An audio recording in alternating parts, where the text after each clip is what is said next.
1절에서 7절을 우리 한 절씩 교독하겠습니다. 선지자들의 제자들이 엘리사에게 이르되 보소서 우리가 당신과 함께 거주하는 이곳이 우리에게는 좁으니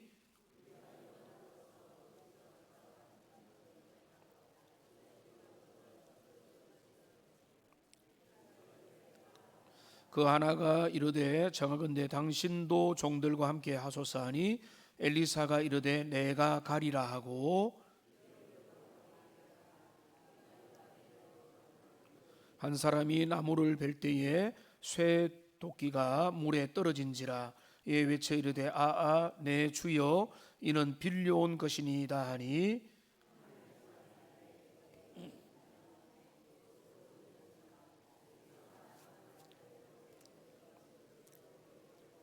함께합니다. 이르되 너는 그것을 집으라 하니 그 사람이 손을 내밀어 그것을 집으니라. 아멘.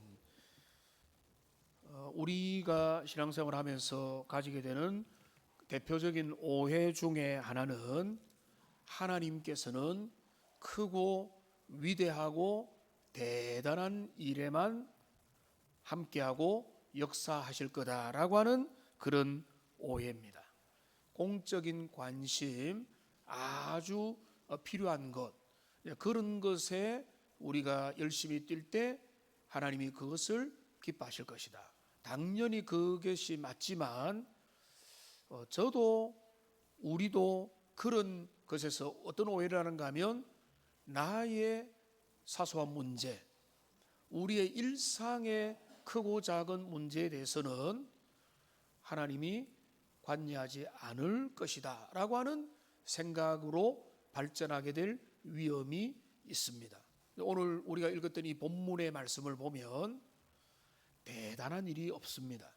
이 본문의 내용은 뭔가 하면 지금 이 본문의 앞에 둘러싸여 있는 내용을 보면 여러 왕들의 이야기와 국제적인 전쟁에 대한 이야기들이 막 나타나 있는 열왕기서였지 않습니까?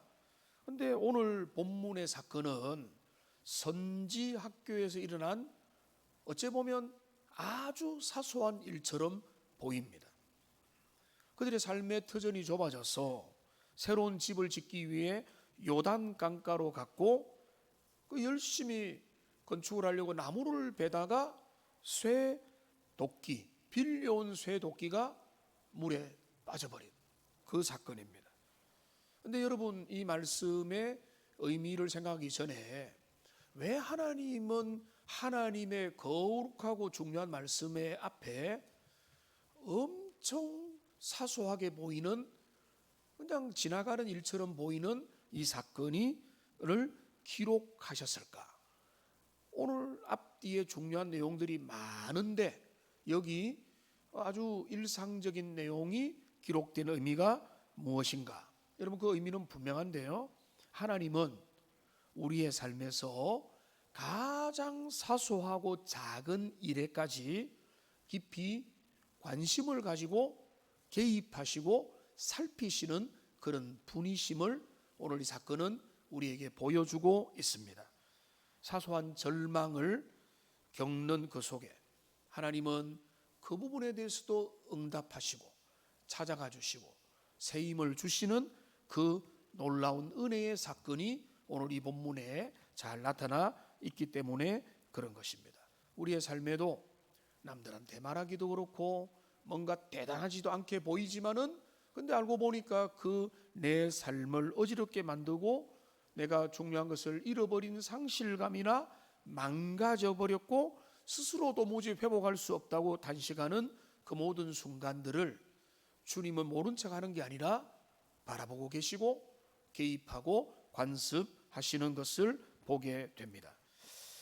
오늘 본문의 내용은요, 선지 학교의 제자들이 자발적으로 헌신하는 그런 내용들이 담겨져 있습니다.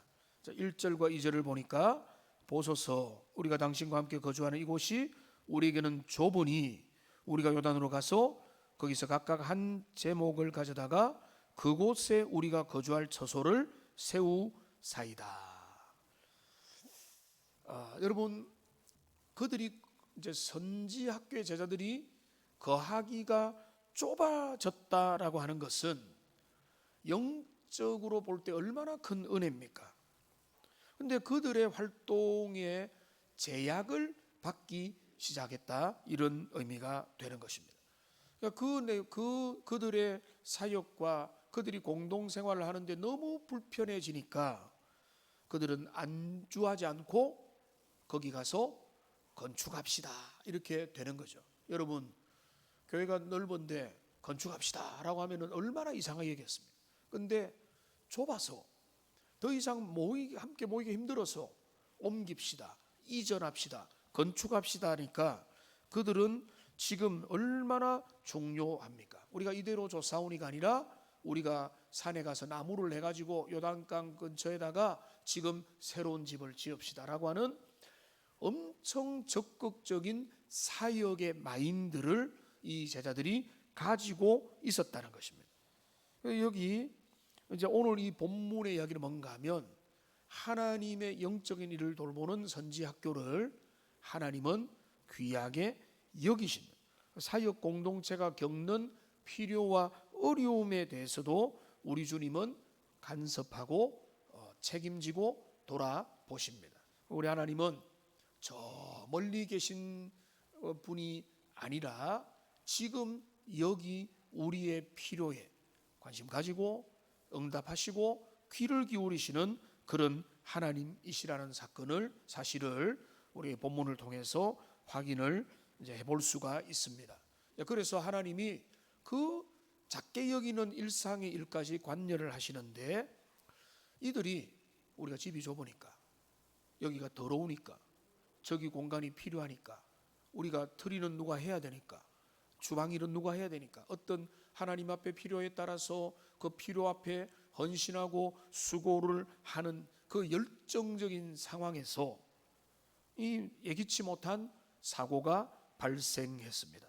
한 사람이 5절에 보니까 나무를 벨 때에 쇠 도끼가 물에 떨어졌습니다.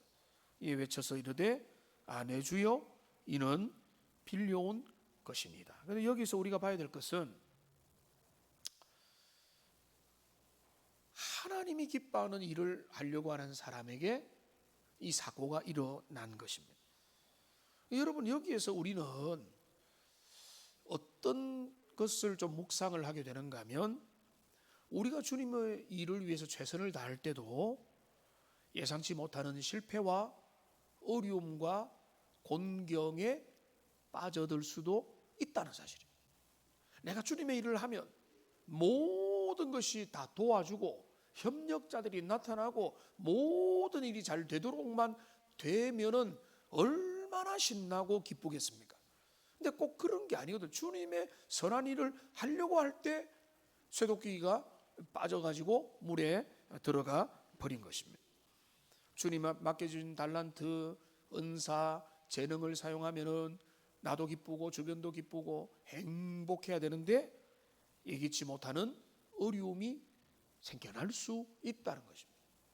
예를 들면 우리가 열심히 먼저 수고를 했는데 그 제출하기 직전에 모든 준비했던 데이터가 다 날아가 버리는 일이 있습니다. 이게 나의 개인의 유익을 위해서 한 게 아닌데 재정부 예를 들어서 업무를 보다가 열심히 준비했던 자료가 하나님 앞에서 기대하는 마음으로 다 준비했는데 그게 며칠의 흔적이 다 사라져 버렸다.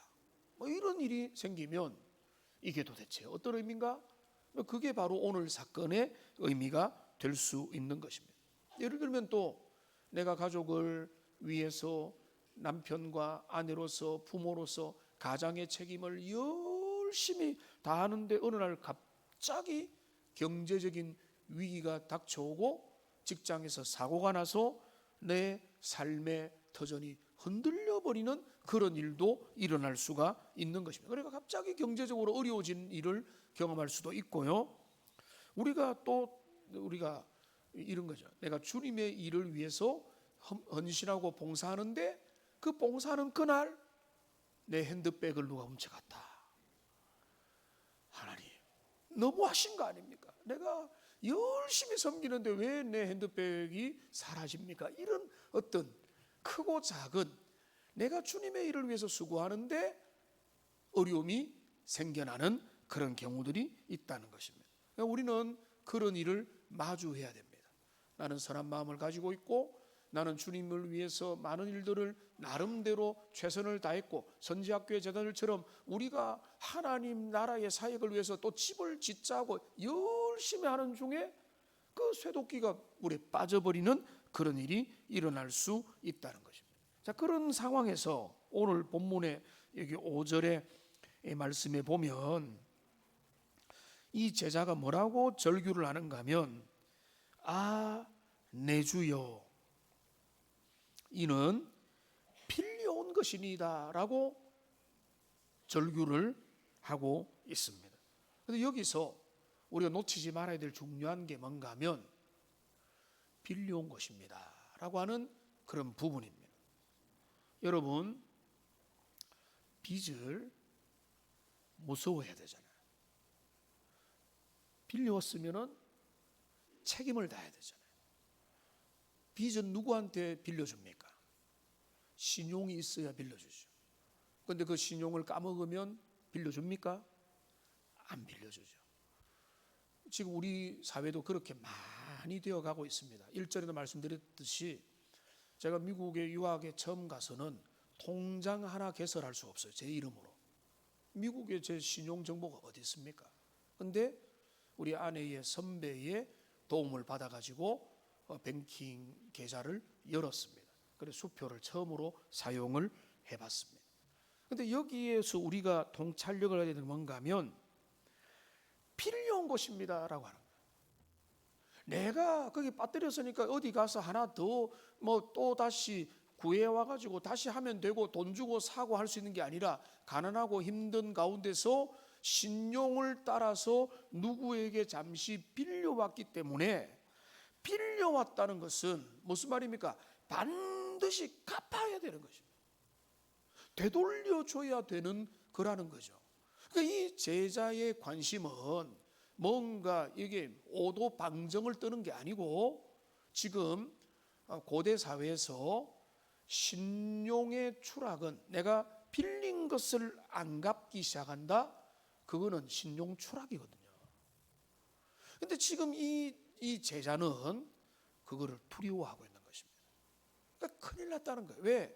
이게 내 것이 아니고 내가 다시 가서 지금 뭐 열심히 알바해가지고 구하면 되는 이런 성격이 아니라 이거는 내가 그 이웃이 나를 믿어가지고 빌려준 건데 이거를 내가 지금 이제 돌려줄 방법이 없습니다 라고 하는 그 신뢰상실과 명예의 실추를 안타까워하는 제자의 마음이 여기에 담겨져 있는 것입니다.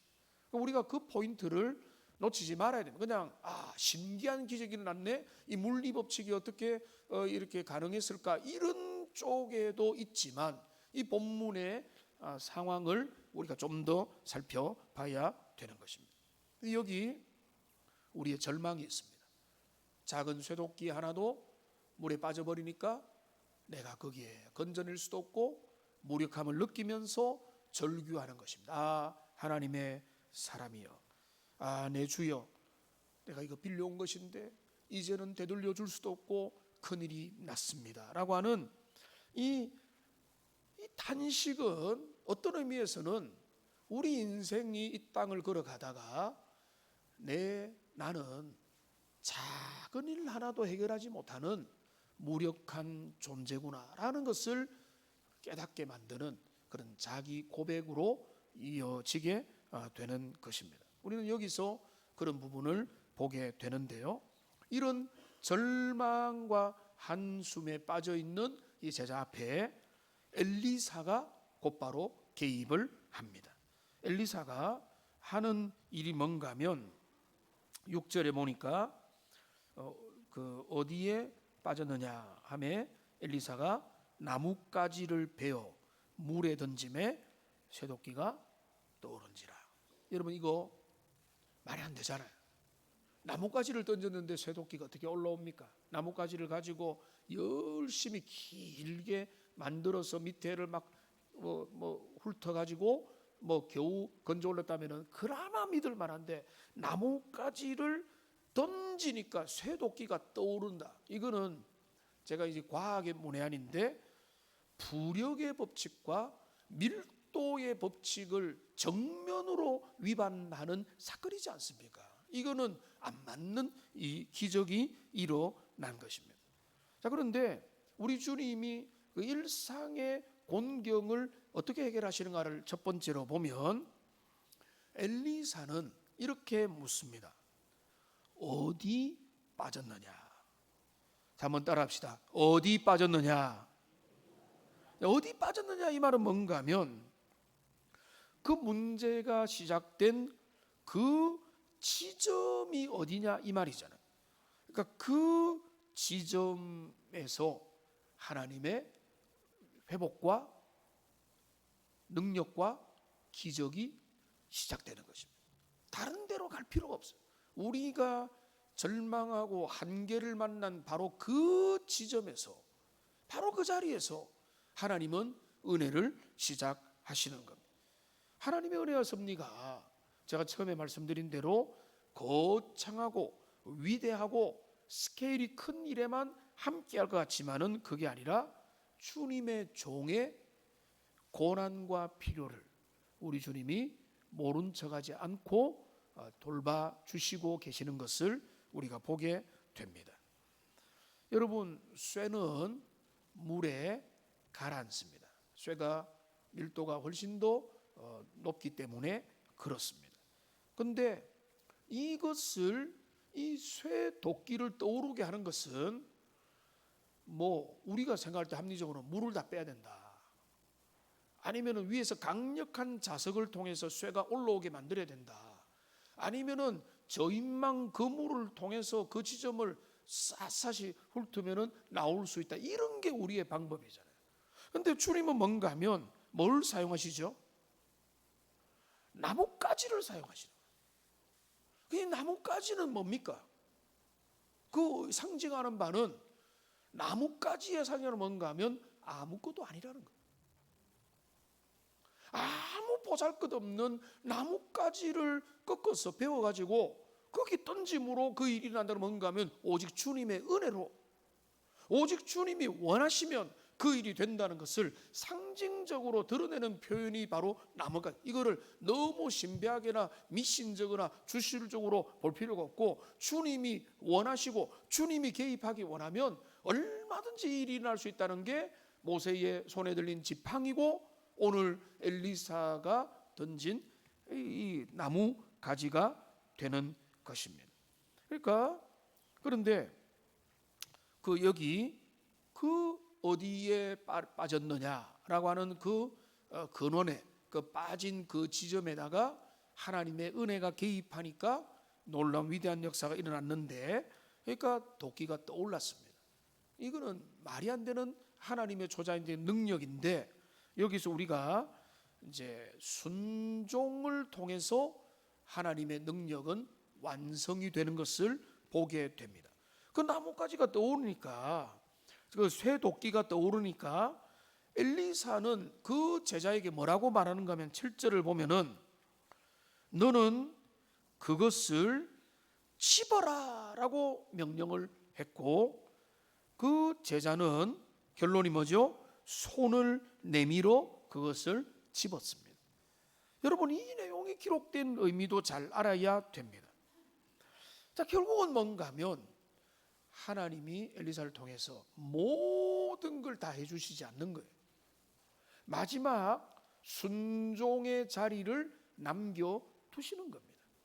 그러니까 인간이 결국 해야 되는 뭔가 하면 물에 떠오른 쇠도끼를 손으로 집어서 건져 올리는 역할을 내가 하도록 주님이 기다려주시고 기회를 주고 있는 것입니다. 이제 말씀을 우리가 좀 정리를 해보면, 오늘 우리는 잃어버린 도끼를 찾게 하시는 하나님을 오늘 본문에서 만나게 되었습니다. 이 이야기는 결국 우리를 어디로 이끄는가 하면 하나님께서는 민족과 국가와 왕조와 거대한 그 모든 왕들의 이야기에만 관심을 가진 게 아니라 가장 사소하고 일상적인 한 사람의 도끼날 하나에도 우리 주님의 시선은 머물러 계시다는 것을 오늘 본문은 우리에게 말을 해주는 것입니다. 여러분, 이 제자가 신종이 떨어질 것을 너무나 안타까워하면서 절망으로 절규했던 것처럼 여러분 삶에도 그런 것들이 있습니까?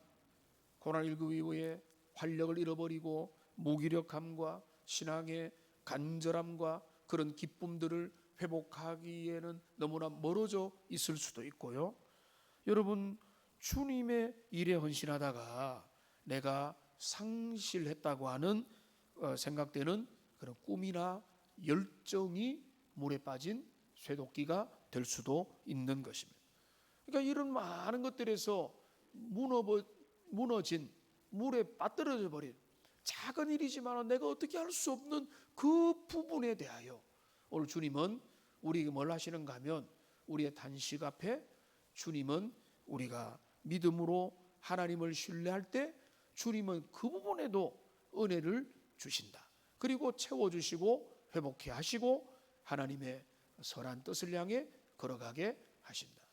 그들이 갑자기 21세기로 와서 초화판에서 잘 먹고 잘 살았습니까? 아니죠. 쇠도끼를 찾아도 뭡니까? 그들은 집을 지어야 돼요. 또 수고해야 됩니다.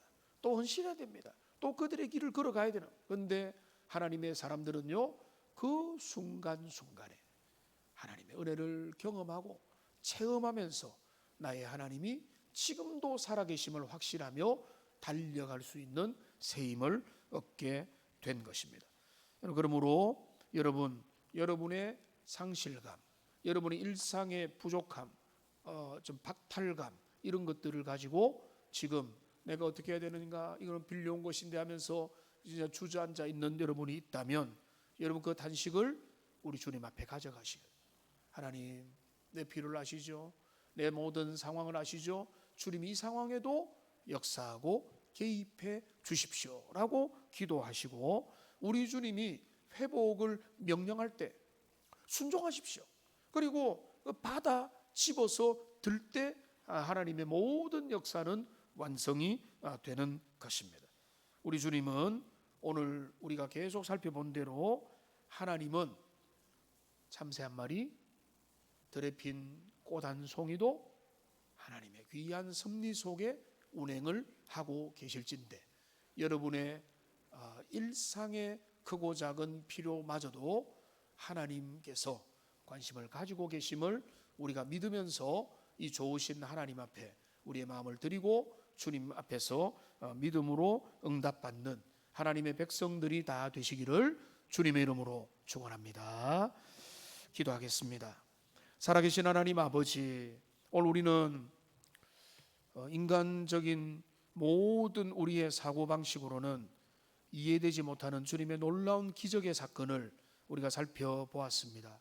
그러나 이 기적의 사건의 이면에는 하나님께서 우리의 일상의 크고 작은 문제까지도 인도하시고 책임지시고 개입하시고 간섭하시는 분이심을 우리가 믿음으로 고백합니다. 하나님, 이 하나님을 우리의 지금의 일상 가운데 모셔드리는 복된 은혜가 있도록 역사하여 주시옵소서.